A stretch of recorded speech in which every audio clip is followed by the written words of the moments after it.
Good morning, John. Morning, Ian. I wanted to ask you first of all about your early life, just to set some context for where you were born and brought up and schooling, first of all. So if you could just describe that briefly. Well, I was born in Peckham on the 28th of July, 1924. I stayed in Peckham until I was about 7 years of age, and then we all moved down to Sidcup. I was absolutely thrilled by moving into the country. It was all woods, oast houses, dusty roads all being made up, and I developed an interest there for birds and butterflies, and also building model aircraft, which gave me the idea that it would be a very good thing for me to join the Royal Air Force as an aircraft apprentice. And as it happened, we went down to Manston on an open day of the RAF, and we saw Gloucester Gladiators, Hampton Night Bombers, as they call them, and they were like flying tea chests. The front turret was open, and the front gunner had to be dressed up like an Eskimo with a twin Lewis gun for his armament. And then we went round all the barracks, saw all the layout of all the airmen's kit, and I was really thrilled with this. Anyway, when I became a bit older, I still had this memory, and I said to my mother, you know, I'd like to be joining the Air Force. Oh, she wouldn't hear of it, wouldn't sign the papers. And that was that. That was the end of that. When I was 14, I left school. I had an interview with the careers officer, and she said, with all your reports, I think you would make a good engineer. And she said, I'll send you down to the Woolwich Arsenal for an apprenticeship. I was accepted there, and in due course I started work. I expected to go straight into the workshops. Instead of that, they put me on boxing 303's cartridges into cardboard boxes, stayed there for a few weeks, went on to gauging clips for rifles, pushing them through a wall. The ones that didn't go through, they were rejected. And I said to the foreman one day, look, I came here as an apprentice. He said, well, with the war looming, they've stopped the apprenticeships. I thought I'm not happy with this. He said, in a few weeks' time, you'll be transferred to the machine shops making cartridges and bullets. Now I thought, no, this is not for me. He said, and when you get to 18, you'll be dismissed and you'll be expected to join the army. I thought, no, this is a dead-end job. Went home to tell my parents this, and my father said, oh no, you can't carry on here. And somewhere or other, he phoned up somebody, and I had a job offered at Macmillan's, the publishers. Exactly the opposite to what I wanted. Clerical work. Detested clerical work, still do actually. Anyway, started there. And then the war started, and eventually the war started. And then we had to do fire watching. And one night, I was on the roof of Macmillan's, and I spotted an incendiary bomb, which hadn't gone off, on the next door roof. And there were parapet wall, climbed over the wall, got it. Stuck it in my shirt. In all ignorance, went down to the basement, put it in my little haversack, and that was the end of my shift. Next morning, I took it up to the office, put it in my drawer. In the evening or afternoon, I took it home, didn't say anything to my parents, buried it in the garden. And then it was the Dunkirk's episode then, and Winston Churchill, he asked every man, Jack, who was able to, join the LDV as it was in those days. So I went to the station, police station, and without any questions I was signed up. And they gave a little armband to wear, LDV. Doing that, I was taken off fire watch at Macmillan's because you couldn't do both. And then eventually, and then we used to have to report to a house in Sidcup, Longlands Road, where they'd excavated the whole of the basement, and that was our shelter. We used to sleep in there. And when it was our turn, we had to go up to the railway bridge near the cemetery in Footscray, Sidcup, and we had one rifle and 5 rounds of ammunition between 4 of us, and we had to look out for German paratroopers. What could we do? We didn't know. All we could do, we could stand in this stand-back area and watch the bombers flying over and bombing the docks in London. Eventually, we were issued with uniforms and .300 rifles from America, and we used to go on practice, rifle practice, and we used to have a field gun. It was called the Northover Projector. It was like a drain pipe mounted on wheels with a big bed spring. Used to cock it, and they had a cartridge in. We used to put that in, and presumably we had Molotov cocktails already prepared, and they were glass bottles with petrol in and a little fuse, and when you fired them went boing boing. Do you think we could stand up against a Tiger tank? When did you join the RAF? 1942, July 1942. I went to Heather Green recruiting station, or office, recruiting office, and the flights, it was 2 weeks prior to my birthday, and I said to him, I want to join the RAF. He looked at me and he said, son, when you're 18, come back with a birth certificate and I'll sign you on. Well, I was a bit disillusioned there. I said, well, I'm 18 in 2 weeks' time.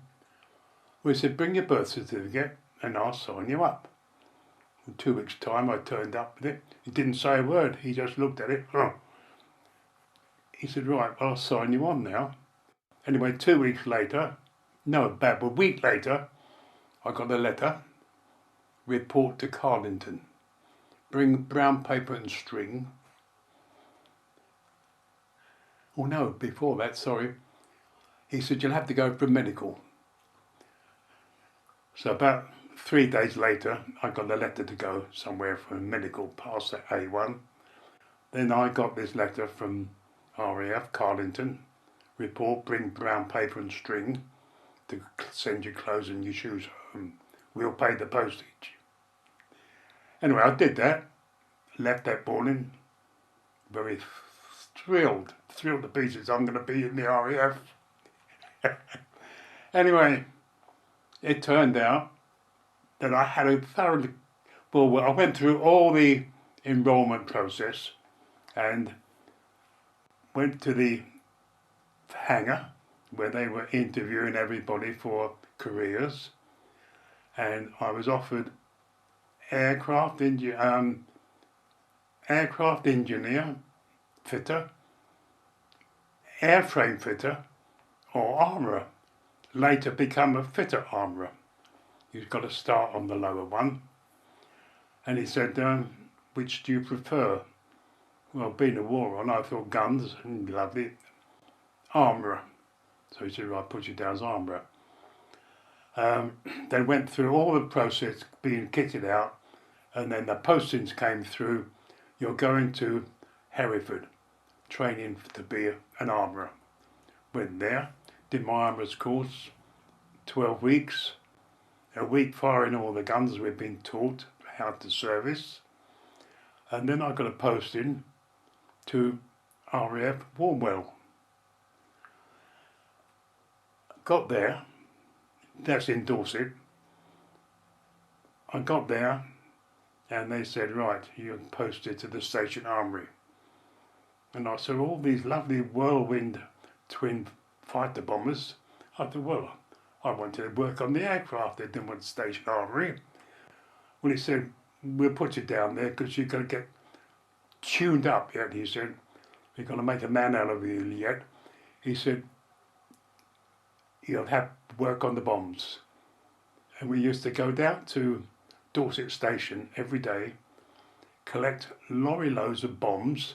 We used to have to take them off the goods trains that arrived overnight, put them on our lorries, put the red flags out, drive through Dorset or Dorchester, back to Warmwell, unload them there, and it was breaking our backs. We all complained.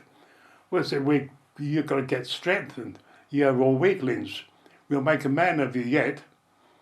Whew. After about 4 weeks, I was glad my posting came through.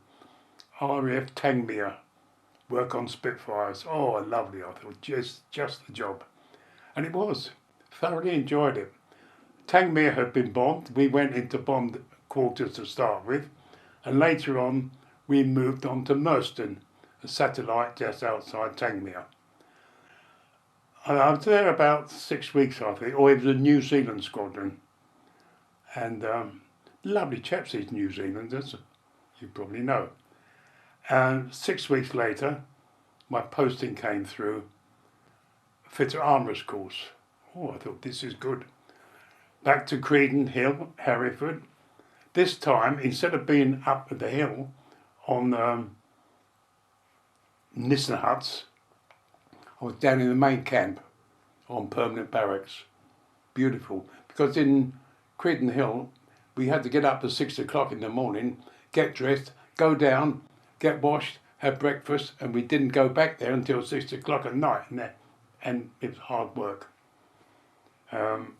Being on the fitters course is much easier, but more interesting, because the work was more precise, precision work, gauges, and much more.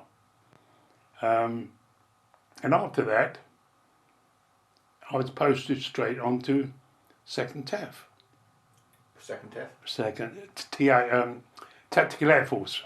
That was being formed then. Went there, and I'm shortcutting now. We went to Chipping-Ongar in Essex, yes. And we were in Nissen huts there, only just been prepared. The concrete floors were still damp, went in there, and the condensation was coming off the corrugated iron, and we had to keep our kits away from the wall, or else you wake up in the morning thinking we've had a bath. Anyway, we were only there for about a fortnight, and they said, right, you're going under canvas now, and this was in February. Talk about harden up. In no time at all, we were really men. From boys to men, you know, in no time. It's surprising how it goes. So by now you were a qualified armourer? Oh yes, a qualified fitter armourer. Fitter armourer, I'm sorry. That's grade 1. Armourer is grade 2. So now you're a qualified armourer fitter armourer. Fitter armourer. And it must be 1943, and we're starting to run up That's into right, yes. the planned invasion. Yeah. So how were you selected to be part of the team that were going to take part in D-Day? I think it to do with our results on the course and our general, what can I say, Attitude. our general behaviour. Mm-hmm. Because when we were decided to go, we had to go down to Chelsea. We were packed up after being under canvas for about 4 weeks. We were all told that we'd go down to Chelsea, and at the same time my LAC came through. I was 19 then, And so you're a leading aircraftman? Leading aircraftman. And we were there about 4 weeks, I think, 4 or 5 weeks. And we were told while we were there not to walk across the middle of the fields, keep under cover of all the hedges. And we could see all the caissons of the Mulberry Harbour being brought down the sea. And we thought, well, we'll soon be going. Suddenly, 421 RSU, we got the message, we're going to be disbanded. And all the armourers were sent to different squadrons in Hampshire, around Goodwood Racecourse. Mm-hmm. And we were back on Typhoons again then. Now, what was it then? Yeah. And one morning we were all assembled, the whole airfield was assembled, and the AOC, 2nd TAF, came down and he said, you'll be going over to France within the next few days. You won't be allowed out now, you'll be all confined to the area.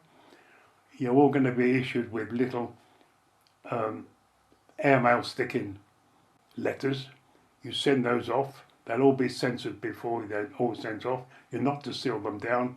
We'll all have a look at them, so don't say too much about your personal life. Not that we had any then.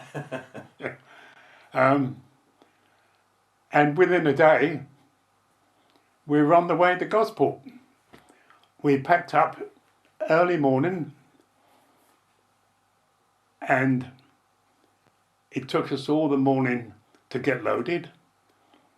I was issued with Bren gun with all the other armourers, and we all had turrets on the fully crafted aircraft. We put the Bren gun on the top there, we stood on the seat, loaded the Bren guns, had all the spare magazines there, all roaring to go, all daring to have a crack at the Luftwaffe.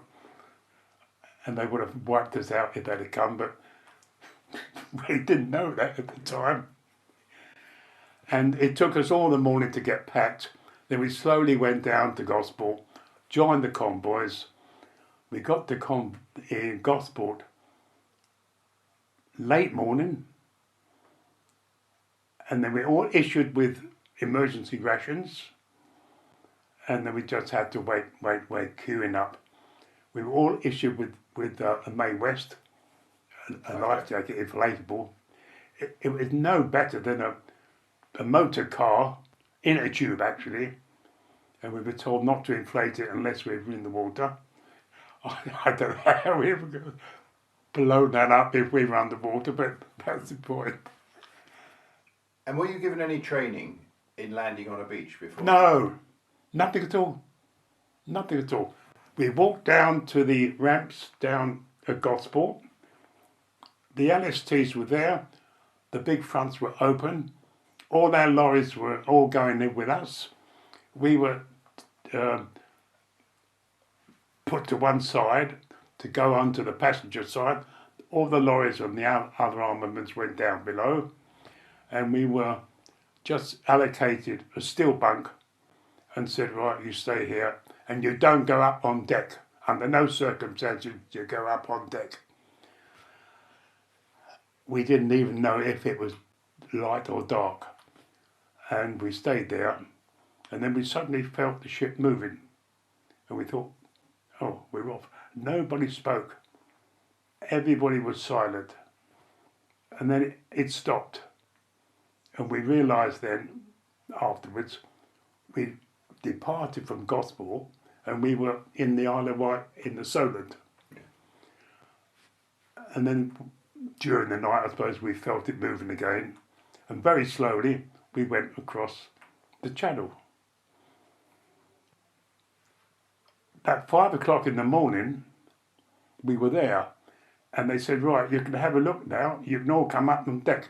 In the distance, that's where you'll be landing, that's Juno Beach. And it was sky like this. And thank goodness, it was quiet. And you know, we just walked on the beach. There was no opposition at all. What time was this that you landed? About 5 o'clock in the morning. The ramps were already down on the beach. All the lorries went out.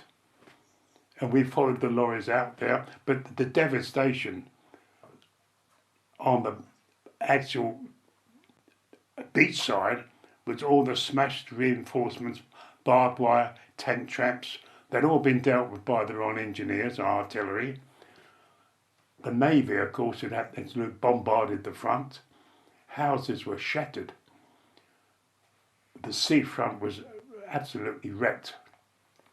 And what was, in addition to that, what others, there must have been wounded and dead Germans and wounded and dead British personnel on the beach as you came through? That must have been horrific. There were hundreds of MPs there, directed everybody. We didn't see any Germans at all. Right. They were obviously herded away.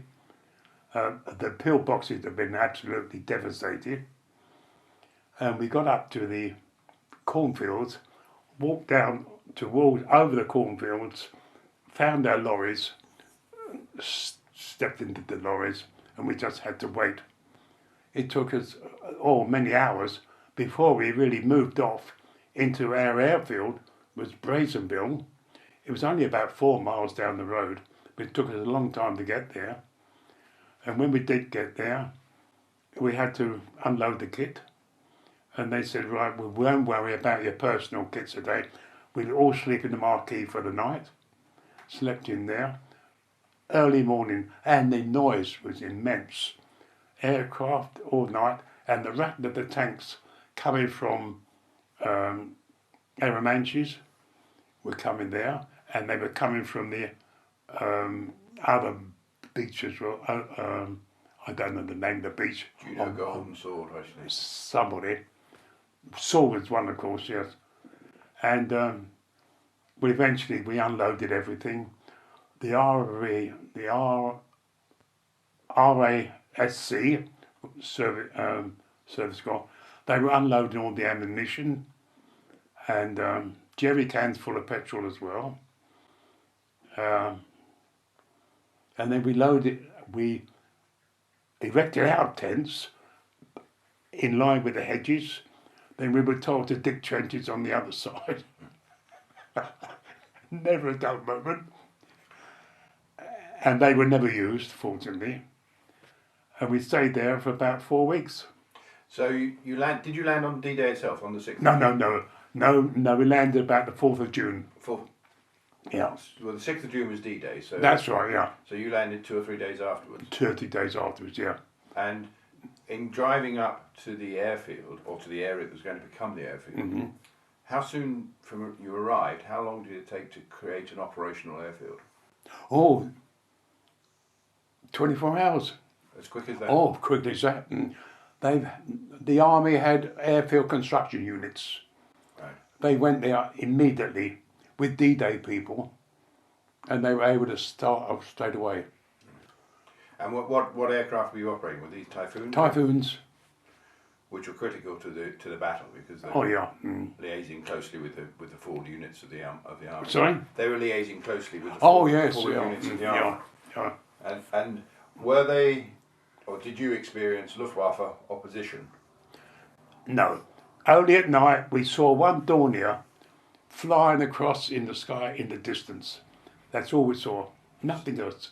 Nothing else. So the RAF had command of the sky? We had, the RAF, they wiped them all out. Right. We were delighted. And what were your personal experiences, just or thoughts on crossing that beach and becoming part of the front line in such an immense battle? Well, we were really hypnotised. We just marched on. We didn't think. Really. I can just imagine. I had my rifle, my webbing,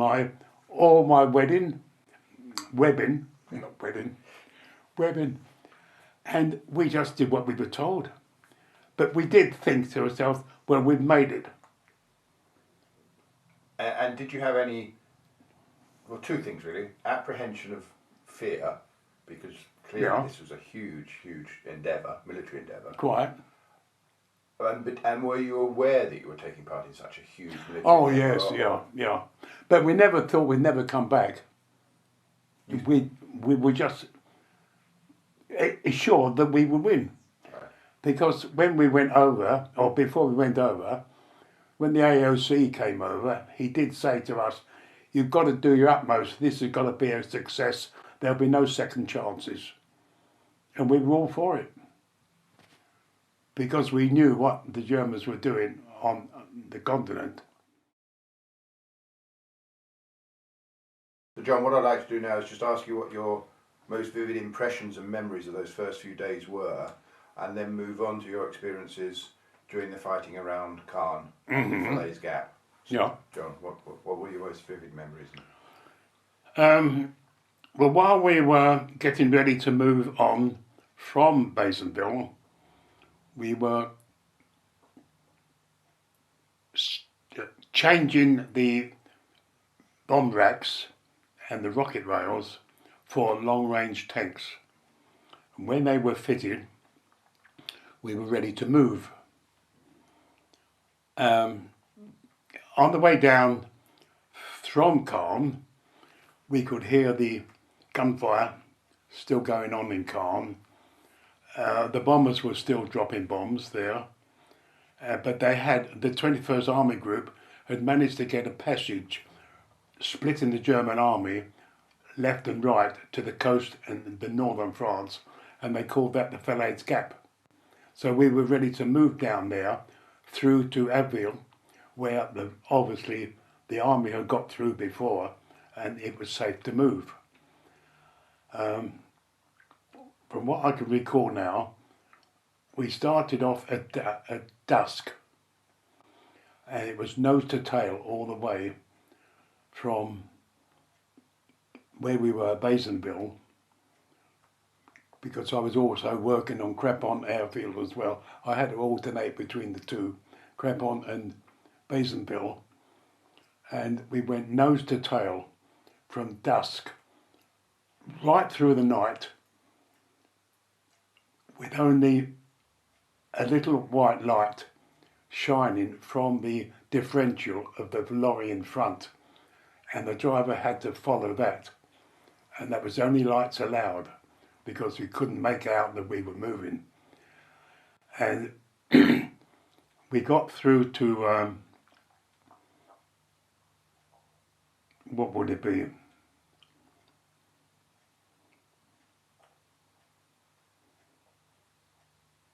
I don't want to keep you too long. No. On the way to Abbeville, we stopped halfway. It was a field, I know. It was just getting light. And, by George, we all wanted to relieve ourselves. I'll cut that out later if you want to. But we all went under hedges, and by the time we'd finished sitting in the lorries all the time, it was just as if a load of sheep had been... Something that you never forget, because it was like passing bricks. Yeah, reality Anyway, military life.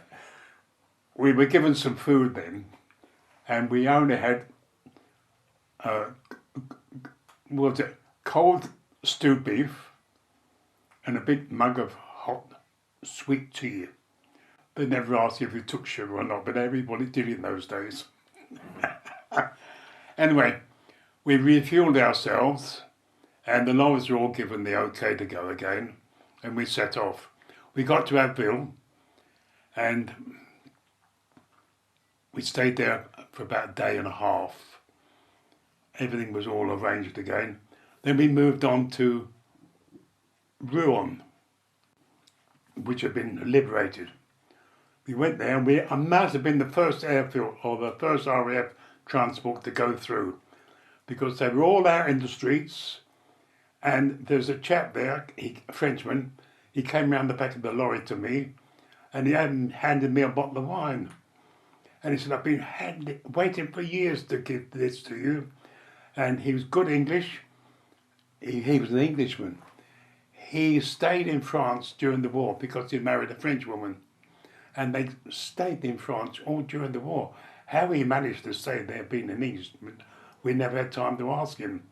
Anyway, we had a little chat, and then the convoy moved off again.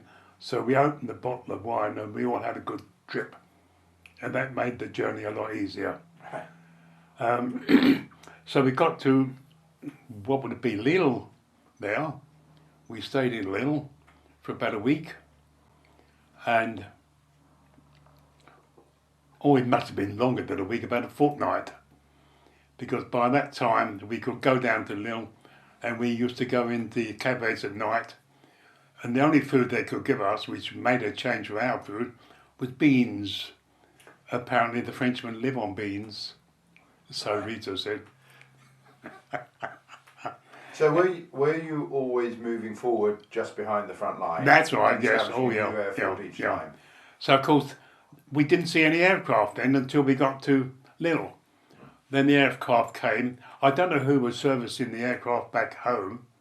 They probably went to Thorney Island or somewhere while we were on the move. And then we had the routine again. We had to take the tanks off, put the bomb racks on, rocket rails, make sure they were all charged up. Ammunition was all put back on. And we had our normal routine again. Every time they took off, they used to come back, and they used to tell us, the pilots used to tell us the success of all knocking out all the tanks, and we were delighted. We used to load up again. And you know, we were really strong in those days, because these rockets weighed 60 pounds, and two of us, we used to one on the back, one at the front, slide them down. And when you had to, we didn't connect them at the back, because they did have one experience in Normandy where they used to plug in straight away, and they plugged in straight away, and somebody left the switches on in the cockpit, and all the rockets went off, and they damaged the whole half a squadron down there. Right. So it was orders in future, don't plug in until the aircraft are ready to go. And when we plugged in, we had to hold our hands over our eyes and plug in this way, hoping that there wouldn't be a short circuit.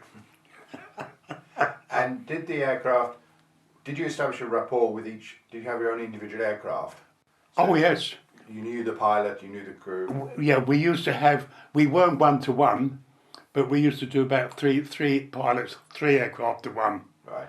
And we were all Christian names. And did the RAF at that stage, were they taking serious casualties, or were they again in command? The casualties were very high on Typhoons. Right. In fact, there was a shortage of pilots on Typhoons. They used to try and persuade Spitfire pilots to give up their Spitfires, come on to Typhoons. But as they were low-flying aircraft, they weren't all too keen. Right. But we did lose a few. And that must have been distressing when, it was, when one of your team didn't come back or whatever. But from what I remember, we lost about a third of the squadron during the time the Normandy invasion was on. That's a very high. It is high. It is high. Yeah. And as the liberation of France progressed, I think the next stage of your military career, if I can use that, was to support the Arnhem operation. It is. Well, from Lille, we stayed there for quite some time. Then we heard that Brussels had been liberated. So up tents again, we moved down to Brussels. But in Brussels, fortunately, we didn't need tents because the Luftwaffe had built beautiful barracks down there, which had not been bombed at all. So for about 3 weeks, we were in Brussels, and we had the benefit of showers, which we hadn't had for quite some time before. In fact, when replacements came over from England, they used to use stink. Well, you'll be smelling like us in a few days anyway. Anyway, we stayed in Brussels there for quite some time. Must have been about 3 weeks, and then we moved on to Antwerp. Now in Antwerp, we stayed in an old Napoleonic fort, and it was just outside the airfield or the airport at Antwerp, and we had to walk from the fort every morning up to the airfield. And we had a little brick built building about the size of this room, which we had for the armoury. And quite comfortable. I used to make a fire, because it was winter coming on there, a tin full of sand, one side water coming down, on the other side oil, and a tin underneath. And we used to light the tin, make that hot, turn on the taps for the water, and it used to spark, burn, and at the same time, plop, plop, plop, and that used to give a heat for the whole room. It was something they developed on the 8th Army. Oh. You probably heard about this. And one day, we were outside, that's right, and there was a crash, a bomb. A V2 had landed a few hundred yards away, and it showered us in debris. Fortunately, no, before that, sorry, we saw this thing in the sky. It went bang, and we thought it was a bomb. It was a V2 had landed on some houses just outside the perimeter, and their dustbin had shot in the sky, and it came right over to see us, and we thought it was a bomb coming down. We all dived for cover. We got covered in debris, and we all laughed after that. And the bomb didn't explode, it was a dustbin. Now, funnily enough, we met a chap on a remembrance tour. He was the Royal Corps of Signals, and he is more or less coming at the same time as we moved forward, he moved forward, and he was blown out of bed by this bomb, and he told us about this, and he knew exactly what I said, corresponding with what he knew. Brilliant. So you met somebody. Yeah, so we had a little chat about that. And after that, it was just normal V1s coming over and the occasional V2s. But one night there, I was in the fort with all my mates, and there was such a violent bang, and I was really paralysed with fear. I could not move, because I thought the whole place was coming down. The mortar came out, the big blocks, everything else, and I stayed on my bed, just could not move. Eventually I could move. The generator had been knocked out, and we were all fumbling about with matches and cigarette lighters trying to find our way around. We all came outside because it was moonlight, we could see what was going on. And we thought, God, we've been lucky. This V1 or V2 had landed a few hundred yards away. God, dear, oh dear. After that, we got our thoughts together and we went back to bed. Oh dear. Never been so frightened in all my life. And yet you describe it as being a routine. The V1s and V2s, that was a routine. Routine in those days, yeah. Mm. Right. Anyway, we weathered the whole of winter in Antwerp, and it was called the City of Death, because they used to get all the V1s and the V2s coming down Antwerp. Nobody knew where they were. There was a V2 once landed on the cinema, and they were civilian and army casualties were enormous. Wiped them all out. And eventually the main unit moved to Breda in Holland. I was told that I was going to be rear party. I'd be responsible to look after all the aircraft which hadn't been serviced. And eventually they will all be transferred up to Breda. Eventually I will be transferred. We used to get the dispatch rider coming down every day from Breda to make sure we were all right and things were going to smooth. If we wanted anything, we used to write notes and they used to send them down.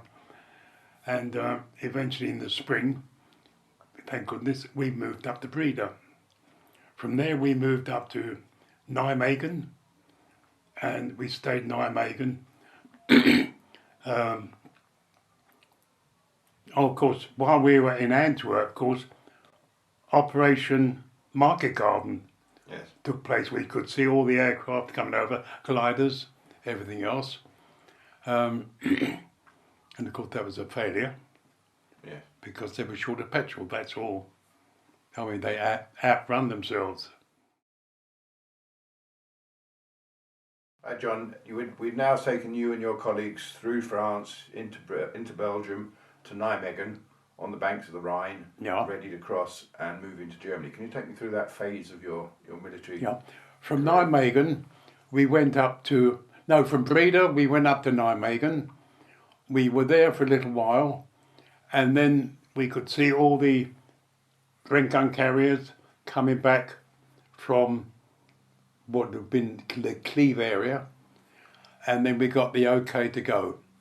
And we crossed the Rhine at Emmerich, and that was in the March 45. We went to an emergency airfield, or we came through Cleve, down to a place called Lingen, crossed the Ems Canal, and then we stayed at this emergency airfield. And we were there about a week, and then we were told that the war would be coming to an end.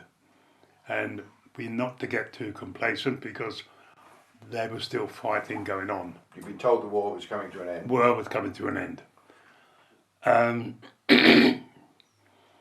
But we were still on aircraft active service. They were still patrolling over the area as they were flushing out. You wouldn't believe it. Hitler Youth was still operating their tanks in Germany while we were there. And of course the Typhoons used to suss them out and shoot them up. And anyway, eventually the whole areas were cleared, and we were told then that the war had actually finished. Now we were never issued with rum during all the time we were overseas, because working on aircraft you couldn't have a load of drunks doing things. But we were issued there with a half a mug of rum, and it was given out in the afternoon, late afternoon, and we all sat down on the grass and we all quaffed this back. You know, we all wake up the next morning soaking wet. We were out there all night, soaked with dew. Anyway, we all recovered. So that was your VE day, wasn't it? That was our VE day.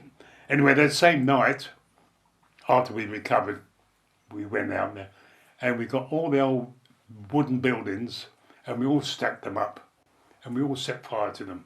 And we had a beautiful bonfire. Yeah. How you celebrated that day? Now, when everything had quietened down, it was decided that we could no longer trust the Russians. And we were all assembled one day, loaders, what they call Queen Marys, long aircraft transports, everything on wheels. We all moved up to a place, don't ask me where, in northern Germany. And it was an experimental base, an experimental area for the German Air Force industry. And we were all loading up all these parts we could find. Everything was loaded because it was going to become the Russian zone. And they were all moved back into the British zone. And there was one aircraft there which fascinated until many, many years ago. It was a little aircraft about the length of this room, very stubby wings, with a big exhaust pipe at the back, and a little propeller like that at the front. We thought, well, this must be a suicide thing for these German Hitler Youth suicide planes. Turned out to be, that was one of their first experimental jet aircraft. Right. Yeah. So that's when that.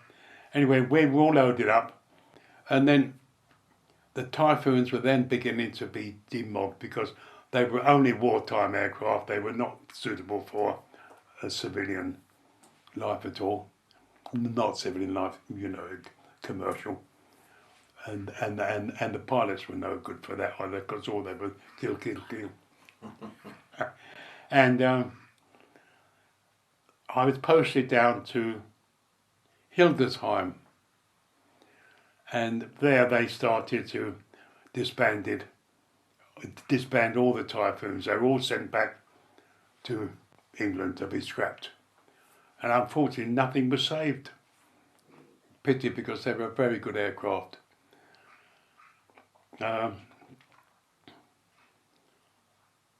Then I was, oh yes, then there was trouble out in Yugoslavia.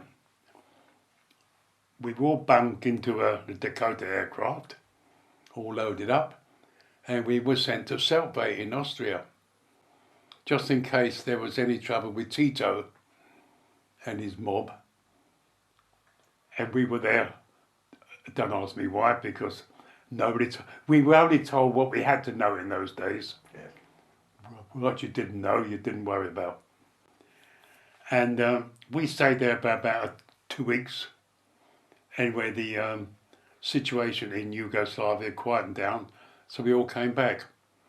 And after that, I was posted back to Barn in Cologne. Back again in the bomb dump.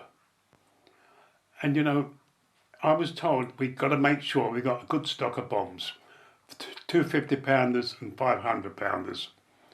And as soon as you get down to a certain number, you've got to reorder more.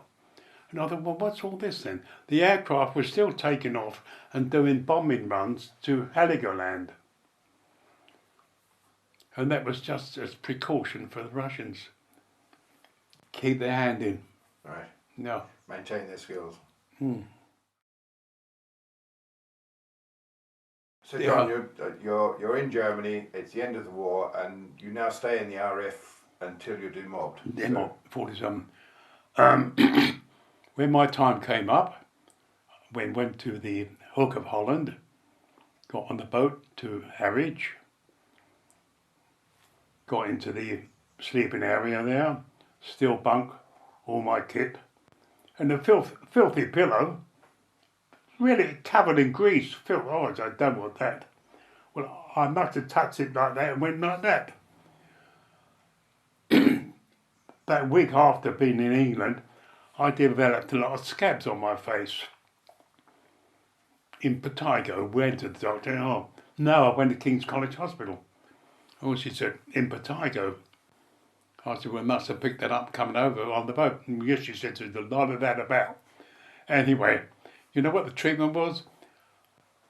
A swab of cotton wool, dab each one with carbolic acid, wait until it's softened, pull the scab off, and then put chloromycetin cream on. Their niece would know that. Yeah. Anyway, after about 2 weeks, it cleared up. Fortunately, that. And then I got married. Then I went back to Macmillan's for a little while. And I thought, oh no, I can't stand this anymore. Went down to one of the bureaus for employment, Alfred Marks Bureau, I think it was in those days. And she said to me, I got the job for you. She said, the film industry will suit you very well. You'll be more active there. Oh, I said, that's all right. So joined the film industry. And after a bit of, I think I was about 2 years there, they asked me if I'd like to go abroad for them. Marvellous. I went to Indonesia, Singapore, Hong Kong, Pakistan. Fantastic. Very good. But then you see, by the time I finished all that, the film industry was declining with television, and there were a lot of redundancies coming through. Well, I come back to the office in London, and it was implied that the salary that I was given to go overseas was too much for the people in this country. So I was gently given that. Well, I wasn't prepared to leave straight away, but I managed to drag it out for a year. And in that time, I was training for chiropody because I'd met a chiropodist and I was talking to him about various things, and I thought, well, I wouldn't mind doing that. Anyway, I got accepted for the Chelsea School of Chiropody. I had to half fund it myself, but it was worthwhile. I qualified there, started up my own practice in Sutton. Meanwhile, I was also studying for podiatry as well, and I used to go to the Mayday Hospital in Croydon and have little sessions there, and I did quite well. Very good. And then I decided, private practice, I was so busy, I was up to there. I could show you my last appointment book. I was too much. They talk about overwork with the National Health Service now, but when you're doing it by yourself, I was maintaining Rita, my wife, a big house, a car. It was too much. And I was on the verge of a nervous breakdown, I think, so I decided best thing I could do, work for the National Health. So I got a job, National Health, with the Norfolk Area Health Authority. Worked for the hospitals there and domiciles as well. I was living a life of a rally out there, really. So, John, your final remarks, if I may. Those 5-6 years in the military during those war years, how do you feel about them now, 50 years later? Did me a world of good. Did it really? Oh, I think everybody should military service. I really do. You know, if I had my time again, as I've said to Rita, I wonder really why I ever came out. And yet it must have been distressing time as well. Oh, of course it was, yes. You know, But you forget those times. The injuries, the losses, you said. Exactly, yeah. I mean, going through Normandy, the smell of death. You could all, I'm not talking about human bodies now, but the cattle were left in the fields to rot. Horses and cattle. And the stink. I mean, when I went through the Falaise Gap, for example, the smell still stays with me. Have you ever smelt a dead rat? No. Well, this is how it smells. Horrible. Stays with you all the time. No, I think everybody should do military service. And yet many veterans would argue that whilst they're proud of their part they played, war itself is dreadful. John, thank you very much. Thank you for most welcome. Your time. I think has been a well, I hope I've done woken any unpleasant memories for you. I hope I've done well for you. I know, but that's brilliant. Thank you. I've done my best for you.